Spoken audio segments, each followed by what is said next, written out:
ವಿವಾಹ ಅದ್ಭುತವಾಗಿರುತ್ತೆ. ಯಾರ್ಯಾರೇ ಕನ್ಯಾ ರಾಶಿಯವರಿಗೆ ಬಹು ವರ್ಷಗಳಿಂದ ಬಹು ತಿಂಗಳಿಂದ ನಿಮ್ಮ ಪ್ರಯತ್ನ ಆಗ್ತಾ ಇದೆಯೋ ಅಂಥವ್ರಿಗೆ ವಿವಾಹಕ್ಕೆ ಅಡಚಣೆಗಳು ದೂರವಾಗಿ ವಿವಾಹದ ಅನುಕೂಲಗಳು ಹೆಚ್ಚು ಪ್ರಾಪ್ತಿಯಾಗುತ್ತೆ. ಜೊತೆಗೆ ವಿಶೇಷವಾಗಿ ವಿವಾಹದ ನಂತರ ಸಂಪತ್ತು ವೃದ್ಧಿ ಆಗುತ್ತೆ. ಜೊತೆಗೆ ಸಂತಾನ ಸಂಪತ್ತು ಕೂಡ ವೃದ್ಧಿ ಆಗುತ್ತೆ. ನೋಡಿ, ಸಂತಾನವನ್ನ ನಮ್ಮ ಹಿರಿಯರು ಸಂಪತ್ತಿಗೆ ಹೋಲಿಕೆ ಮಾಡಿ ಗುರು ಗೋಚಾರ ಫಲ ಕನ್ಯಾ ರಾಶಿಯವರಿಗೆ ಹೇಗಿದೆ ಅನ್ನುವಂಥದ್ದನ್ನ ಈ ವಿಡಿಯೋ ನೋಡೋಣ. ಒಂದು ಅದ್ಭುತವಾದಂತಹ ಕಾಲ ಕನ್ಯಾ ರಾಶಿಯವರಿಗೆ ಬರ್ತಾ ಇದೆ. ನೋಡಿ, ಕನ್ಯಾ ರಾಶಿಯವರಿಗೆ ಕಳೆದ 1 ವರ್ಷದಿಂದ ಗುರು ಬಂದು ದಶಮ ಸ್ಥಾನದಲ್ಲಿ ಕೂತಿದ್ರು. ದಶಮ ಸ್ಥಾನ ಅಂದ್ರೆ 10ನೇ ಮನೆ. 10ನೇ ಮನೆಯಲ್ಲಿ ಗುರು ಇದ್ದಾಗ ಕೆಟ್ಟ ಫಲ ಅನ್ನುವಂಥದ್ದಲ್ಲ, ಆದ್ರೆ ಗುರು ಬಲ ಇರೋದಿಲ್ಲ ಅಷ್ಟೇ. 10ನೇ ಮನೆ ಗುರು ನಿಮಗೆ ವೃದ್ಧಿಯ ಸಂಕೇತ. ದಶಮ ಅಂದ್ರೆ ಕರ್ಮಸ್ಥಾನ ಅಂತ ಹೇಳ್ತೀವಿ. ಕರ್ಮಸ್ಥಾನದಲ್ಲಿ ಗುರು ಕುಳಿತುಕೊಂಡು ಬೇರೆಯವರಿಗೆ ಕಂಪೇರ್ ಮಾಡಿದ್ರೆ ಉದ್ಯೋಗದ ವಿಚಾರದಲ್ಲಾಗ್ಲಿ, ವ್ಯಾಪಾರದ ವಿಚಾರದಲ್ಲಾಗ್ಲಿ, ಪ್ರತಿಯೊಂದು ವಿಚಾರದಲ್ಲೂ ನಿಮ್ಮನ್ನ ಬ್ಯಾಲೆನ್ಸ್ ಮಾಡ್ತಾ ಬಂದ್ರು. ನಿಮ್ಗೆ ಅಧಿಕವಾದಂತ ಫಲ ಕೊಟ್ಬಿಟ್ರು ಅಂತ ನಾನು ಹೇಳ್ತಾ ಇಲ್ಲ. ಹಾಗಂತ ಗುರುಬಲ ಇಲ್ಲ, ನೀವು ಕುಗ್ಗುಬಿಟ್ರಿ, ಕೆಳಗೆ ಬಿದ್ದ್ಬಿಟ್ರಿ ಅಂತ ಕೂಡ ನಾನು ಹೇಳ್ತಾ ಇಲ್ಲ. ಬ್ಯಾಲೆನ್ಸ್ ಮಾಡ್ತಾ ಬಂದ್ರು. ಪೂರ್ಣವಾಗಿ ಎಲ್ಲರನ್ನ ಬ್ಯಾಲೆನ್ಸ್ ಮಾಡಿದಂತ ಗುರು ಈಗ ಜೂನ್ 2ನೇ ತಾರೀಕು 2026ರಿಂದ ಜೂನ್ 15ನೇ ತಾರೀಕು 2029 ತನಕ, ಜೂನ್ 15 2027 ತನಕ ಸುಮಾರು 379 ದಿನಗಳ ಕಾಲ ಗುರು ಬಂದು ನಿಮಗೆ ಅತ್ಯಂತ ಬಲಿಷ್ಠವಾದ ಸ್ಥಾನಕ್ಕೆ ಗೋಚಾರದಲ್ಲಿ ಬರ್ತಾ ಇದ್ದಾರೆ. ಎಷ್ಟು ಮಟ್ಟಿಗೆ ಬಲಿಷ್ಠ ಅಂತಂದ್ರೆ 12 ವರ್ಷಕ್ಕೆ ಒಮ್ಮೆ ಕನ್ಯಾ ರಾಶಿಯವರಿಗೆ ಲಾಭ ಸ್ಥಾನಕ್ಕೆ ಗುರು ಬರುವಂತದ್ದು. ಈಗ ಈ ವರ್ಷ ಕಳೆದ್ರೆ ಮತ್ತೆ ಇನ್ನು 11 ವರ್ಷ ನೀವು ಕಾಯ್ಬೇಕು, ಅಥವಾ 12 ವರ್ಷ ಕಾಯ್ಬೇಕು. ಗುರು ಮತ್ತೆ ನಿಮಗೆ ಅದೇ ಸ್ಥಾನಕ್ಕೆ ಬರೋದಕ್ಕೆ, ಅಂದ್ರೆ ಲಾಭ ಸ್ಥಾನಕ್ಕೆ ಬರೋದಕ್ಕೆ. ಯಾಕಂದ್ರೆ 1 ವರ್ಷಕ್ಕೆ ಒಮ್ಮೆ ಗುರು ತಮ್ಮ ಸ್ಥಾನವನ್ನು ಬದಲಾವಣೆ ಮಾಡ್ತಾರೆ. ಈ ನಿಟ್ಟಿನಲ್ಲಿ ನೋಡೋದಾದ್ರೆ ಕನ್ಯಾ ರಾಶಿಯವರಿಗೆ ಈ ವರ್ಷ 2ನೇ ತಾರೀಕು ಜೂನ್ ತಿಂಗಳು 2026ರಿಂದ ಅದ್ಭುತವಾದಂತಹ ಸುವರ್ಣ ಕಾಲ ಅನ್ನುವಂಥದ್ದು ಪ್ರಾರಂಭ ಆಗುತ್ತೆ. ಸರಿ, ಪ್ರಾರಂಭ ಆಗುವಂಥದ್ದು ಮಾತ್ರ ಅಲ್ಲ, ಅದನ್ನ ನೀವು ಉಪಯೋಗಿಸ್ಕೊಳ್ಬೇಕು. ಖಂಡಿತವಾಗಲು ಏನೇನು ಲಾಭದಾಯಕವಾಗಿರುತ್ತೆ, ಯಾವ್ಯಾವ ಫಲಗಳು ಸಿಗುತ್ತೆ, ಗುರುವಿನ ಅಭಿವೃದ್ಧಿ ಅನ್ನುವಂತೆ ಹೇಗಿರುತ್ತೆ ಅಂತಂದ್ರೆ, ಸರ್ವಾಭೀಷ್ಟವಾಗಮು ಜ್ಯೇಷ್ಠ ಭ್ರಾತ ಜಾತ ನಿಜಾತ್ಮದಾಹ ವಾಮಕರಣೋತ್ಸವಾಗಶ್ಚ ಚಿಂತ್ಯಾಹ ಏಕಾದಶೇನತೆ ಲಾಭಸ್ಥಾನೇನ ರಾಶ್ಯ ದಖಿಲ ಧನ ಜಯ ಪ್ರಾಪ್ತಿ ಮಿಚ್ಚಂತಿ ಸರ್ವೇ. ಎಷ್ಟು ಅದ್ಭುತವಾಗಿರುತ್ತೆ ಶ್ಲೋಕ ಅಂತಂದ್ರೆ ಕೇಳ್ತಾ ಇದ್ದೇನೆ ಆನಂದ ಆಗುತ್ತೆ. ಯಾಕಂದ್ರೆ ಲಾಭ ಅಂತ ಬಂದಾಗ ನಮ್ ಕಿವಿ ಅರಳುತ್ತೆ ಹಾಗೆ. ಸರಿ, ಹಾಗಾದ್ರೆ ಗುರು ಲಾಭಸ್ಥಾನದಲ್ಲಿದ್ದಾಗ ಏನು ಫಲ ಅಂತಂದ್ರೆ, ಗುರು ಗೋಚಾರದಲ್ಲಿ 11ನೇ ಮನೆಯಲ್ಲಿದ್ದಾಗ ಸರ್ವ ಸಂಪನ್ನರು, ಖ್ಯಾತರು, ಧಾರ್ಮಿಕ ಮೂಲದಿಂದ ಸಮೃದ್ಧಿಯು, ಮತ್ತೆ ರೋಗರಹಿತರಾಗಿ ಒಳ್ಳೆಯ ಒಂದು ಸಮಾಜದ ಅಭಿವೃದ್ಧಿಯನ್ನು ಹೊಂದುತ್ತಾ ಶಾಸ್ತ್ರ, ವಿದ್ಯೆ, ವ್ಯಾಪಾರ, ಉದ್ಯೋಗ, ಸಂತಾನ ಇವೆಲ್ಲವೂ ಕೂಡ ಸಮೃದ್ಧಿಯಾಗಿ ಸಿಗುತ್ತೆ ಅಂತ ಬಹಳ ಸ್ಪಷ್ಟವಾಗಿ ಹೇಳುತ್ತೆ. ಯಾವುದೋ ವಿಶೇಷವಾಗಿ ಗುರು ಲಾಭಸ್ಥಾನದಲ್ಲಿದ್ದಾಗ. ಸರಿ, ಹಾಗಾದ್ರೆ ಗುರು ಕನ್ಯಾ ರಾಶಿಯವರಿಗೆ 2 ಸ್ಥಾನಕ್ಕೆ ಅಧಿಪತಿ. ಒಂದು ಚತುರ್ಥ ಸ್ಥಾನಾಧಿಪತಿ, ಅಂದ್ರೆ 4ನೇ ಸ್ಥಾನಕ್ಕೆ ಅಧಿಪತಿ. ಚತುರ್ಥ ಸ್ಥಾನಾಧಿಪತಿ ದಶಮದಲ್ಲಿದ್ದಾಗ ಏನು ಫಲ ಅನ್ನುವಂಥದ್ದು ಕೂಡ ನಾವು ನೋಡ್ಬೋದು. ಚತುರ್ಥ ಸ್ಥಾನ ಅಂದ್ರೆ ಏನು? ಒಂದು ಮಾತೃಸ್ಥಾನ, ಅಂದ್ರೆ ತಾಯಿಯ ಒಂದು ಬಲ ಹೇಗಿರುತ್ತೆ. ಇನ್ನೊಂದು ಆಫ್ಟರ್ SSLC, ಲಗ್ನದಿಂದ 4000 ಅಥವಾ ರಾಶಿಯಿಂದ 4000 ಅಂತೀವಲ್ಲ, ಹಾಗೆ after SSLC first PUC, second PUC ಮತ್ತೆ ಸಿಂಗಲ್ ಡಿಗ್ರಿ, ಇದಕ್ಕೆ ಸ್ಥಾನ 4ನೇ. ಹಾಗೆ ಸುಖ ಸ್ಥಾನ, ಎಷ್ಟು ಸುಖ ಪಡ್ತಾರೆ ಕನ್ಯಾ ರಾಶಿಯವರು. ವಾಹನ ಸ್ಥಾನ, ವಾಹನ ಯೋಗ ಹೇಗಿರುತ್ತೆ ಅನ್ನುವಂಥದ್ದು. ಚತುರ್ಥಾಧಿಪತಿ ಏಕಾದಶಲ್ಲಿರುವಾಗ ಏನು ದಾತ ಪರೋಪಕಾರ ನತೀರತಃ ಸ್ತೋತ್ರ ಹೇಳುತ್ತೆ ಎಂಬಂತೆ ಉದಾರಗಳಾಗ್ತೀರಾ, ತುಂಬಾ ದಾನ ಧರ್ಮಾದಿಗಳನ್ನ ಮಾಡ್ತೀರಾ, ಪರೋಪಕಾರಿಗಳಾಗ್ತೀರಾ, ಮತ್ತೆ ಮಾತೃ ಮೂಲದಿಂದ ಧನಾಗಮ ಪ್ರಾಪ್ತಿ ಅಥವಾ ಸ್ತ್ರೀ ಮೂಲಕ ಧನಾಗಮ ಪ್ರಾಪ್ತಿ ಅಂತ ತಗೊಳ್ಬಹುದು ನಾವು.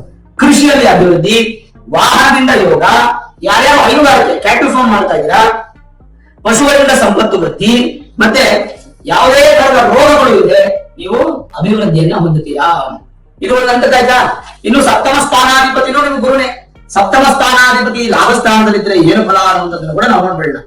ಸಪ್ತಮ ಸ್ಥಾನಾಧಿಪತಿ ವಿಶೇಷವಾಗಿ ನಿಮಗೆ ಲಾಭ ಸ್ಥಾನದಲ್ಲಿದ್ದಾಗ, ಅಂದ್ರೆ 11ನೇ ಮನೆಯಲ್ಲಿದ್ದಾಗ ದಾರೈ ರಥ ಸಮಾಗಮ ಎನ್ನುವಂತೆ ವಿವಾಹ ಅದ್ಭುತವಾಗಿರುತ್ತೆ. ಯಾರ್ಯಾರೇ ಕನ್ಯಾ ರಾಶಿಯವರಿಗೆ ಬಹು ವರ್ಷಗಳಿಂದ ಬಹು ತಿಂಗಳಿಂದ ನಿಮ್ಮ ಪ್ರಯತ್ನ ಆಗ್ತಾ ಇದೆಯೋ ಅಂಥವ್ರಿಗೆ ವಿವಾಹಕ್ಕೆ ಅಡಚಣೆಗಳು ದೂರವಾಗಿ ವಿವಾಹದ ಅನುಕೂಲಗಳು ಹೆಚ್ಚು ಪ್ರಾಪ್ತಿಯಾಗುತ್ತೆ. ಜೊತೆಗೆ ವಿಶೇಷವಾಗಿ ವಿವಾಹದ ನಂತರ ಸಂಪತ್ತು ವೃದ್ಧಿ ಆಗುತ್ತೆ. ಜೊತೆಗೆ ಸಂತಾನ ಸಂಪತ್ತು ಕೂಡ ವೃದ್ಧಿ ಆಗುತ್ತೆ. ನೋಡಿ, ಸಂತಾನವನ್ನ ನಮ್ಮ ಹಿರಿಯರು ಸಂಪತ್ತಿಗೆ ಹೋಲಿಕೆ ಮಾಡಿದ್ದಾರೆ. ವೃದ್ಧಿಯಾಗಿ ವಿಶೇಷವಾಗಿ ಒಳ್ಳೆಯ ಹೆಂಡತಿ ಅಥವಾ ಹೆಣ್ಣು ಮಕ್ಕಳಿಗೆ ಒಳ್ಳೆಯ ಗಂಡ ಸಿಕ್ಕಿ ಸಂತೋಷದಿಂದ ಇರುವಂತಹ ಜೀವನ ಪ್ರಾಪ್ತಿಯಾಗುತ್ತೆ. ಇದೆಲ್ಲ ಗುರುವಿನ ಫಲ ಆಯ್ತಾ. ಸರಿ, ಗುರು ಹಾಗಾದ್ರೆ ಲಾಭಸ್ಥಾನಕ್ಕೆ ಬಂದಾಗ ನಮ್ಮದೊಂದು ಸ್ತೋತ್ರವನ್ನ ಅಥವಾ ಸಂಕಲ್ಪ ಮಾಡಬೇಕಾದ್ರೆ ಶ್ಲೋಕವನ್ನ ಹೇಳ್ಕೊಡ್ತೇವೆ. ಏನಂತ? ಯೇ ಗ್ರಹಾಃ ಶುಭಸ್ಥಾನೇಷು ಸ್ಥಿತಾಃ ತೇಷಾಂ ತೇಷಾಂ ಗ್ರಹಾಣಾಂ ಅತ್ಯಂತ ಅತಿಶಯ ಶುಭ ಏಕಾದಶ ಸ್ಥಾನ ಫಲ ಸಿದ್ಧ್ಯರ್ಥಂ ಅಂತ ಸ್ತೋತ್ರ. ಇದು ಸಂಕಲ್ಪ ಮಹಾಸಂಕಲ್ಪದಲ್ಲಿ ಬರುತ್ತೆ. ಯಾವ ಗ್ರಹ ಎಲ್ಲರೂ ಇದ್ರೆ ಪರವಾಗಿಲ್ಲ, ಆದ್ರೆ ಭಗವಂತ 11ನೇ ಮನೆಯಲ್ಲಿದ್ದಾಗ ಯಾವ ಫಲವನ್ನ ನೀನು ಕೊಡ್ತೀಯೋ ಆ ಫಲವನ್ನ ಕೊಡುವ ಅಂತ ನಾವು ಸಂಕಲ್ಪ ಮಾಡ್ತೀವಿ. ಇಲ್ಲಿ ನಾವು ಸಂಕಲ್ಪ ಮಾಡೋ ಅವಶ್ಯಕತೆ ಇಲ್ಲ, ಪೂಜೆ ಮಾಡೋ ಅವಶ್ಯಕತೆ ಇಲ್ಲ. 11ನೇ ಮನೆ ಗುರು ಬರ್ತಾ ಇದ್ದಾರೆ, 11ನೇ ಮನೆ ಲಾಭಸ್ಥಾನದ ಫಲ ಕೊಡ್ಲೇಬೇಕಲ್ಲ, ಹಾಗಾಗಿ ಚಿಂತೆ ಇಲ್ಲ. 11ನೇ ಮನೆಯಾದ್ರೆ ಸುಂದರವಾದ ಶರೀರ ಮತ್ತೆ ಮುಖ, ಆರೋಗ್ಯ ಪ್ರಾಪ್ತಿ, ಹಣಲಾಭ, ಉತ್ತಮ ವ್ಯಾಪಾರಸ್ಥ ಅಥವಾ ಲೇವಾದೇವಿಗಾರ, ಮತ್ತೆ ಬಹು ಮಕ್ಕಳು, ಸರ್ಕಾರದಿಂದ ಗೌರವ, ಉತ್ತಮವಾದಕ್ಕೆ ವೆಚ್ಚ ಮಾಡುತ್ತಾರೆ, ಒಳ್ಳೆಯ ಕೆಲಸಗಳಿಗೆ ದುಡ್ಡು ಖರ್ಚು ಮಾಡುವಂಥದ್ದು, ಸುಮತಿ ಪತ್ನಿ ಅಥವಾ ಸುಸಂಪನ್ನ ಅಂತ ಪತಿ, ಮತ್ತೆ ಸರ್ವತ್ರ ಪೂಜ್ಯರು, ಮಿತ್ರರಿಂದ ಪ್ರಯೋಜನವನ್ನು ಪಡೆಯುವಂತರು, ನಿಷ್ಕಳಂಕ ಬುದ್ಧಿವಂತರು ಹಾಗೂ ಅತ್ಯಂತ ವಿದ್ಯಾವಂತರು. ಇದನ್ನು ಕೂಡ ನಾವು ಗಮನದಲ್ಲಿಟ್ಕೋಬೇಕು. ಇದಂದ್ರೆ ಗುರು ಬಂದು ಏಕಾದಶದಲ್ಲಿದ್ದಾಗ ವಿಶೇಷವಾದ ಫಲ ಏನು ಅಂತಂದ್ರೆ ಅದನ್ನ ತಿಳಿಸ್ತೀನಿ ನೋಡಿ. ಗುರು ಏಕಾದಶದಲ್ಲಿದ್ದಾಗ ಅನಂತರಾಗಿ ಸಂತೋಷ ಪ್ರಾಪ್ತಿ, ವಾಗ್ಮಿಗಳು ಹೆಚ್ಚು ಮಾತಾಡುವಂಥದ್ದು, ಯಾವಾಗಲೂ ಲಾಭವನ್ನ ಆದಾಯವನ್ನ ಗಳಿಸ್ತಕ್ಕಂಥದ್ದು, ಲಾಭವಿಲ್ಲದೆ ಯಾವ ಕೆಲಸವನ್ನು ಮಾಡಲಾರದು, ಸದಾ ಚಟುವಟಿಕೆಯಲ್ಲಿ ಇರತಕ್ಕಂಥದ್ದು, ಮತ್ತೆ ಎಲ್ಲ ಆಕಾಂಕ್ಷೆಗಳು ಈಡೇರುವಂತಹ ಸಾಧನೆಗಳು, ಆಕಸ್ಮಿಕವಾಗಿ ಕೆಲವೊಂದು ಕೆಲಸಗಳು ಜಯತ್ವ ಪ್ರಾಪ್ತಿ, ಮತ್ತೆ ಸಹೋದರರಿಂದ ಆದಾಯ ಗಳಿಸುವಂಥದ್ದು, ತಾಯಿ ಅಥವಾ ತಾಯಿ ಸಂಬಂಧ ಕಡೆಯಿಂದ ಹಣ ಬರುವಂತ ಲಾಭ, ಪವಿತ್ರ ಯಾತ್ರಾ ಸ್ಥಳಗಳು ಸಂಚರಿಸುವಂಥದ್ದು, ಹೆಚ್ಚು ಶ್ರಮವಿಲ್ಲದೆ ಲಾಭ ಗಳಿಸುವಂಥದ್ದು, ಭೂಮಿ ಮನೆ ವಾಹನ ಯೋಗ ಪಡೆಯುವಂಥದ್ದು, ಮತ್ತೆ ಉತ್ತಮ ಅಭಿವೃದ್ಧಿ, ಮತ್ತೆ ಮಕ್ಕಳಿಂದ ಸಂತೋಷ, ಮತ್ತೆ ಮಿತವ್ಯಯ ಅಂದ್ರೆ ನಿಮಗೋಸ್ಕರ ನೀವು ಕಮ್ಮಿ ಖರ್ಚು ಮಾಡ್ಕೋತೀರಾ, ಬೇರೆಯವರು ಜಾಸ್ತಿ ಖರ್ಚು ಮಾಡ್ಕೋತೀರಾ, ಬಹು ಲಾಭವನ್ನು ಕೂಡ ಪಡೆಯುವಂಥದ್ದು. ಜೊತೆಗೆ ರಾಜಕೀಯ ಅಥವಾ ವ್ಯಾಪಾರ ವ್ಯವಹಾರದಲ್ಲಿ ಅಭಿವೃದ್ಧಿಯನ್ನ ಹೊಂದುವಂಥದ್ದು, ಮತ್ತೆ ಭಾಗ್ಯವಂತರಾಗಿ ಅಭಿವೃದ್ಧಿ ಹೊಂದಿ ಉತ್ತಮ ಭವಿಷ್ಯವನ್ನ ರೂಪಿಸ್ಕೊಳ್ತಕ್ಕಂಥದ್ದು, ಒಳ್ಳೆಯ ಬರಹಗಾರರಾಗಿ ಜರ್ನಲಿಸಮ್, ಟೀಚರ್ಸ್, ಪ್ರೊಫೆಸರ್ಸ್ ಎಲ್ಲ ತುಂಬಾ ಚೆನ್ನಾಗಿರುತ್ತೆ, ಸಂಪಾದಕರಾಗ್ತೀರಾ, ಸರ್ಕಾರದಿಂದ ಗೌರವ ಮತ್ತೆ ವಿಶೇಷವಾದಂತಹ ಅಭಿವೃದ್ಧಿ ಅನ್ನೋದು ಪ್ರಾಪ್ತಿಯಾಗುತ್ತೆ. ಪ್ರಾಮಾಣಿಕತೆ ಹೆಚ್ಚಿರುತ್ತೆ ನಿಮಗೆ, ಕಠಿಣ ಪರಿಶ್ರಮದಿಂದ ನಿಮ್ಮ ಜೀವನದಲ್ಲಿ ಮತ್ತಷ್ಟು ಅಭಿವೃದ್ಧಿ.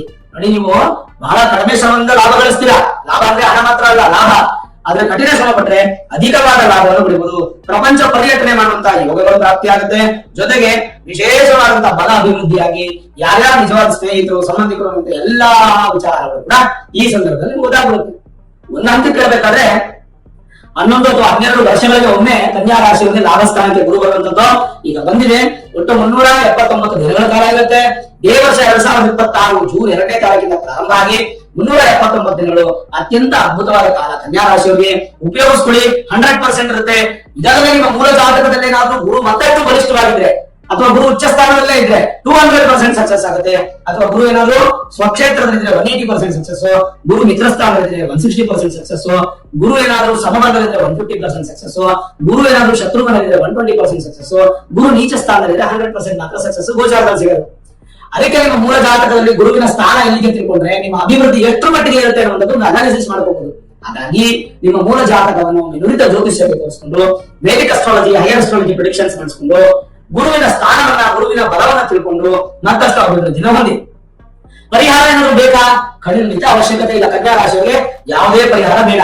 ಇಲ್ಲ ಗುರುಗಳೇ, ನಾನು ಪರಿಹಾರ ಮಾಡ್ಕೋತೀನಿ, ನನಗೆ 100% ಗಿಂತ ಗುರು ಇನ್ನೂ ಸ್ವಲ್ಪ ಸ್ಟ್ರಾಂಗ್ ಆಗಲಿ, ನನ್ನ ಸುಖಾರದ ಸಮಸ್ಯೆಗಳಿದೆ, ನನಗೆ ಭಗವಂತ ಇನ್ನೂ ಅನುಗ್ರಹ ಮಾಡಲಿ ಅಂತಂದ್ರೆ ನಿಮ್ಮ ಊರಿನ ಸುತ್ತಮುತ್ತ ಎಲ್ಲರೂ ಕಡೆ ಮಠ ಮಂದಿರಗಳಲ್ಲಿ ಈ 2ನೇ ತಾರೀಕು ಜೂನ್ ತಿಂಗಳು ಗುರುಶಾಂತಿ ಮಹಾಯಾಗವನ್ನ ಮಾಡ್ತಾ ಇರ್ತಾರೆ. ಎಲ್ಲ ಕಡೆ ಮಾಡ್ತಾರೆ.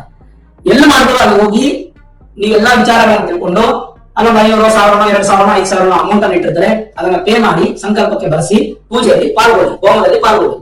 ತಪ್ಪದೆ ಕನ್ಯಾ ರಾಶಿಯವರೆಲ್ಲರೂ ಕೂಡ ಈ ಒಂದು ಗುರುಶಾಂತಿ ಮಹಾಯಾಗಕ್ಕೆ ಪಾರ್ಟಿಸಿಪೇಟ್ ಮಾಡಿ ಆ ಗುರುಗಳ ಆಶೀರ್ವಾದವನ್ನು ಪಡ್ಕೊಳ್ಳಿ ಅಂತ ಹೇಳ್ತಾ, ಈ ವಿಡಿಯೋ ಇಷ್ಟ ಆಗಿದ್ರೆ ಲೈಕ್ ಮಾಡಿ, ಶೇರ್ ಮಾಡಿ, ಮುಖ್ಯವಾಗಿ ನಮ್ಮ ಚಾನೆಲ್ಗೆ ಸಬ್ಸ್ಕ್ರೈಬ್ ಮಾಡಿ, ಬೆಲ್ ಐಕಾನ್ ಅನ್ನು ಪ್ರೆಸ್ ಮಾಡಿ. ಸರ್ವೇ ಜನಾಃ ಸುಖಿನೋ ಭವಂತು, ಸಮಸ್ತ ಸನ್ಮಂಗಳ ನಿಭವಂತು.